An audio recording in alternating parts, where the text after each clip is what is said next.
Niona watu wameenda Israel, shame on you. Mimi kuna fikiri ati it's when it's being organized. Washaenda. My God, na wanaimba, mnafahamu one videos wanaimba huko ngoma za gospel. Na ni kama wanachukua gospel musicians na sijui Christian influencers. Wanaenda huko wanaimba ngoma za kwa na baraka. Nasikia nimejam. Because kuna a lot of churches huku hivi wanaenda Israel.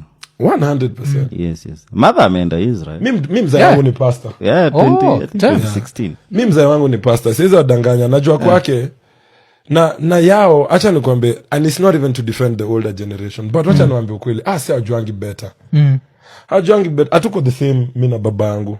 Babangu ni pasi. Ye kwake Israel ni holy land. Yani ye kwake for them wanaona hivyo, but the new generation. But I think even my dad at this point, the genocide is a thing because we mentioned it and everything. He now sees it differently. The way he sees Israel is not how alikuwa anaona. Mi kwangu, the fact that kuna watu wa generation yetu wanaenda kusanitize your stuff, bro, na ukiona vile wanaiongelea, you can just tell what Israel is trying to do is it's a campaign. They're buying influencers all over the world to tell a different story from what we've seen. And that's the same thing that's happened with TZ. Like, and hiyo ndo kitu sad kwangu, honestly.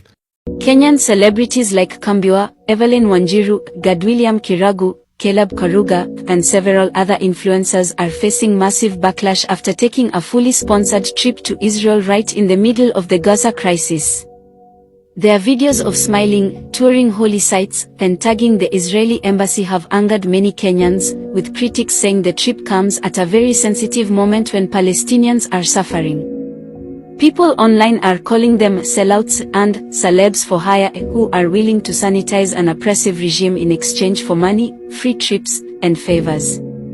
This comes at a time when conversations about justice for Palestine and basic humanity are louder than ever. The celebrities and their supporters, however, insist it was simply a faith-based journey, and part of the trip was to benchmark Israel's agricultural success. But despite their explanations, the outrage keeps growing, and the debate is far from over. I'm still really sick, but I really need to talk about this because it's so funny. So if you're not on that side of TikTok, basically there's a group of Kenyan influencers that got flown out to go to Israel to make some content. I find it so funny because, number one, they're not getting paid. They're not getting paid. They're just giving 3 meals. So they got flown out for 3 meals to Israel. I've seen comments like people defend them like, oh, they're Christians, like it's the land of like Jesus Christ and the Jerusalem. I'm like, what? It doesn't matter where you're from. That's just embarrassing. You are so embarrassing. Like, it's embarrassing for me. I don't want to say the country's name. This country has killed millions of innocent people for the past how many years? And you're going on a trip funded by them. You're a Zionist. It's so funny because, like, if you were getting paid, like, obviously it doesn't make anything better, but at least you're getting some money. You're coming back with the same money you have in your bank account. That's the worst part. And they're flying you in an economy. Like, I don't know. I feel like the story just gets worse and worse every time I look into it. But sometimes we have to feel bad for people, okay, guys? Like, we can't just, like, I'm just trying to give them the benefit of the doubt because maybe they just never been on an international vacation before. Maybe they never seen an airplane. You know, this is like a once-in-a-lifetime opportunity. I'm just thinking, like, I have to feel bad for them because there's no way. There's no way in hell. Like, how do you hear Israel in the same sentence of a free vacation and it said, yes, me, pick me, choose me, love me? Like, if you're that desperate for a trip, come on. There's other countries. I could even pitch in. I could pay for 3 meals a day. I can do it. I could really get. For you to not to go to Israel, I'll do it. Like, it's sad. It's really sad. Trust you me, unaona hii Kenya, if not all, most of us are hypocrites. Let me cook. So recently, a couple of your favorite influencers walipelekwa Israel. This trip was fully sponsored by the Embassy of Israel. Design yao kazi yao ilikuwa tu kutokea, kudimbua na kupost. Venye apparently, Israel is a very good Christian country. Mind you, hao ni watu ushinda kwa mneti, which means they do know what Israel is doing and have been doing in Palestine. For your information, Israel has only 5% Christians. The rest are Jews and Zionists. Despite all this, and even more, si bado alienda. Hell yeah. Did they give 2 shits about what their fans will feel about this? Hell no. Why? Because they know. They know that you're nothing better than them. In fact, tuseme kila Mkenya angetumiwa invite ya kwenda Israel, niko certain more than 80% of you would have proudly boarded that plane. All in the name of poverty is the enemy. These your influencers already know that in Kenya, cancel culture does not work. Jamata hang na maops venye nadai, akijua vizuri, akirudi kwa ground, wendo mtu wa kwanza utakuwa hapo kumwosha mguu, Mbona? Because ukweli ni, most of us are morally upright until we are pissed. Inaweza kuwa ni do, flights, chakula, whatever works for you. Lakini we jua, for the right price, you will most probably trade your morals for money. 2027 is here, and it pains my heart nikiona very influential voices using their voices to push agendas that soil our country's name in every worst way possible known to humankind. Most of you are masters of the act of preaching water, then drinking wine. Don't be a hypocrite. You can never lead your neighbor while your own house is in chaos. Kenyans, isn't it high time we fix ourselves? And it will never start with us. It starts with you. I am absolutely disgusted by the Kenyans that got on flights to Israel. And not only that, but are now publicizing this squad influencer trip to a country that is not necessarily funding, but that is frontline of a genocide. I'm trying to make sense of everything that's going on, but the only logical thing that is clicking with all of you getting together and smiling, they're holding up a fucking flag, in a country that has killed children, that has raped women, that has forced men to watch their wives get assaulted. And you guys are there flying from Kenya to Israel. I don't know how much money you guys must have been paid for this. And knowing brand trips and coming from a family background that manages a lot of the companies that pay East African YouTubers and TikTokers, there's not a lot of money being put down on the table. But the fact that you guys have done what you've just done, you're the type of people that have not only taken the creative industry backwards because of your lack of research when it comes to the political world, the economic state of countries, and just common sense. I'm so appalled by your behavior, and this is hitting me even harder because 80% of the people on that trip are people that know me and that I know, and we follow each other and we've spoken. I'm looking at comedians, I'm looking at people that make fashion videos and that make gospel music, and it's just all sinking in that you're absolute idiots. You're absolute idiots. You're uneducated and you're out of touch with reality, and the fact that you've witnessed what we've witnessed in Palestine and you've still got on those flights, sent that company your passport details, packed your bags. At no point are you thinking that what you're doing is wrong, Said goodbye to your family members, paid for your Uber to the airport. You're still not thinking that anything you're doing is wrong. Removed your bags from the car, went and checked in at Jomo Kenyatta International Airport. I'm going to Israel. Selfie, I'm so disgusted by this behavior. And for those of you in the comment section saying, oh, you guys are just hating because you're jealous because you can't catch flights to such places. You're jealous that you can't fly out. So here's the point of view of an individual that's educated and seen the world. I would still never fly to Israel. And for those that may have never traveled before, why would Israel be the first place you fly to? Do you know how big the world is? Do you know how many countries there are in the world? And you choose to fly to Israel. I'm sure by now you've seen what is happening with the influencers who decided to support Israel and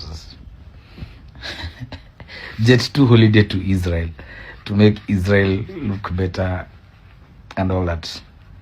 Now, I'm here to give unsolicited advice. Very bad unsolicited advice to celebrities, musicians, actors, actresses, famous people on online, either on TikTok, Instagram, Twitter, etc. Elections are coming, yeah, in 2027. It's not far. We're there tukiingia next year. You will see how guys will start campaigning. Hakuna kazi itafanywa na these politicians. All of them are useless anyway. If you're going to sell yourself, which is going to happen, it's human nature. Hata tunafuatanga Bible. See, Jesus best yake alimuza for 30 pieces of silver. We don't know how much that is in Kenya shillings right now. But anyway, salimuza. That happens every time. There's always someone who's going to sell you out, either for money or plane tickets or for food or for a passport stamp. So my unsolicited bad advice to celebrities, musicians, or anyone famous online is this: if you're gonna be sold, if you're gonna sell your soul, rather sell it for a lot of money.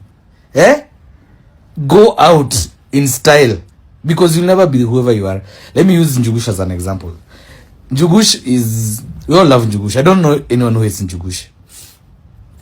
Very popular, very funny, very realistic, all that. Very socially conscious.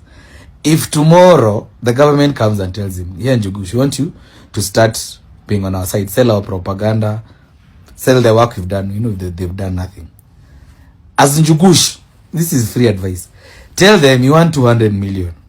Umesikia? Sema you want 200 million.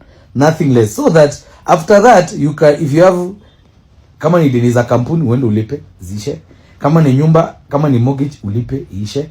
Kama ni gari, unataka ingine, ununue. Kama ni nyumba hauna, ununue. Like, do stuff so that it will help you. Kama ni shule ya watoto, ulipia yote mpaka university, so that you never have a problem in this life.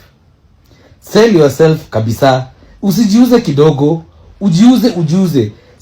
And once you've done that, unajua you'll never be the same person you were before. So you'll never be funny to people, you will never be inspirational, etc. To most people. Some people are hawatajali. Blah, sawa. So that is my free and solicited advice. If you're going to sell yourself as a person, sell yourself kabisa. Mesikia musicians, mtaitwa mfanye ngoma za sijui UDS, muitishe pesa zingine hata your whole family tree combined has never seen.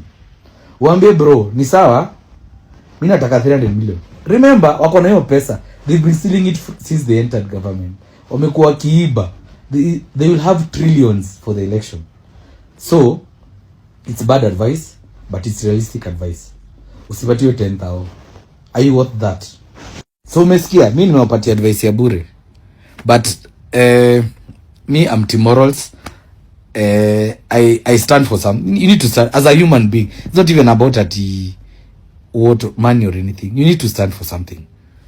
As a human, you need to have a bit of either morals or decency. Read the room, have some brains. Hiyo lazima kuwe nayo. Lazima, like, that's a basic need to have in your life. And you're not the same. Nasema tu. Is that Kambua? Nimeona ako kwa hiyo group iko kwa Israel people. Huo ni Kambua nimeona pia yeye kwa hiyo group imelipiwa kwenda Israel. The same Kambua who knows how to value a child, like what it means to hold a child wenye ni wako in your hands. I am so disappointed and I must call them out. I must call those influencers out. Because I understand we live in a capitalistic world, money talks. But at some point, utajiuliza, are you a collaborator? You have to ask yourself, are you one of the collaborators? Because what do you mean? Israel is bombing children multiple times, mara mingi in a day. There's a time, a study showed at least walikuwa na drop 2 bombs every day. And so many kids, Kambua, wamama, they have lost their children to this war. But you're going there not because you like Israel, not because Israel are the chosen people, because they are not because Israel has done anything good to this world. Actually, they have done contrary to that. Not because you love Israel, not because there are any tourism that you're going there. You're going there simply because you have been paid to go uende usafishe image ya Israel. Really? The same way mtalipwa mwende Dubai, mpige PR Dubai, na saiyo wanaua watu Sudan. The same way the collaborators time ya Maumau walikuwa wanalipwa ndio waseme kwenye kina Dedan Kimathi wamejificha. The same way Koitalel Arap Samoei alishikwa because alisemwa na collaborators. I am so disappointed with you. I'm so disappointed with you influencers. I can't believe that you can put money ahead of your morality. Hadi kuna, imagine sasa it is being done all over the world. Mpaka sasa kuna other people who are not even Kenyan or African wanaandika hizi vitu. That if you are not immoral, like, don't compromise your morality because of money. At some point tutaf kusema tu, is it really that deep? Like, is money that serious compared to someone's life? You know, the reason why Congo is the way it is because of us. It's because of us. We have failed them. We have failed Sudan. We have failed all the French colonies. We have failed all the British colonies. We have failed ourselves. And I can't believe Kambua. Like, of all the people, me nilala Kambua niko like, you're lying. You're children. Na vile Kambua hey. You guys, you forget too quick. You forget too quick. Sahi, Kate actress alikuja kusema, imagine she just wrote, let's forget about the past and turudi kwa our normal content. I love Kate. Mimi nilishawambia I love her, nimemwatch kutoka kiwa Tidy High ama nini ilikuwa inaitwa aje, Mother-in-law. Mimi, those are the people who see to grow up to watch. So I love her. Na vile aliingia Instagram nikaingia na yeye. So mimi I have nothing personal against them. It's just that you guys, you already have money. There's no reason why you should be taking money when people are being killed. Aki, it's just not right. Kambua, the God that our ancestors used to pray to. The God that our ancestors used to worship, not the colonial God. He wouldn't allow this. Guy. Ati black chocolate ni fine melanin bana kutoka nikapate. Kanapenda kenye mi wanapenda, so kanapenda toto chupa na haga nono. Madam na kudai, umedunga mini na unapenda mangwai. Una dance fit, unawacha nikismile. Ama niko high, you are nice.